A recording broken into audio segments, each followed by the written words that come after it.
1.62 బార్ని p/q ఫామ్లోకి ఈజీగా ఎలా change చేయాలో చూద్దాం. ఫస్ట్ పాయింట్ లేకుండా టోటల్ డిజిట్స్ అన్నీ తీసుకోవాలి. 162 మైనస్ పాయింట్కి లెఫ్ట్ సైడ్లో ఎన్ని డిజిట్స్ ఉన్నాయో ఆ డిజిట్ ఇక్కడ తీసుకోవాలి. సో 1 ఉంది కాబట్టి నేను 1 తీసుకున్నాం బై పాయింట్ తర్వాత ఎన్ని డిజిట్స్కి బార్ ఉందో అన్ని 9s తీసుకోవాలి. 162 మైనస్ 1/99. సో 161/99. ఇంకొక ఎగ్జాంపుల్ చూద్దాం. 3.8 బార్ని p/q ఫామ్లోకి ఎలా చేంజ్ చేయాలి? ఫస్ట్ పాయింట్ లేకుండా టోటల్ నెంబర్ తీసుకోవాలి.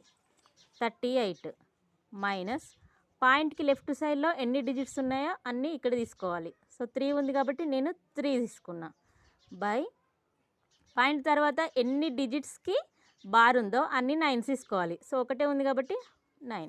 38 మైనస్ 3 అంటే 35/9.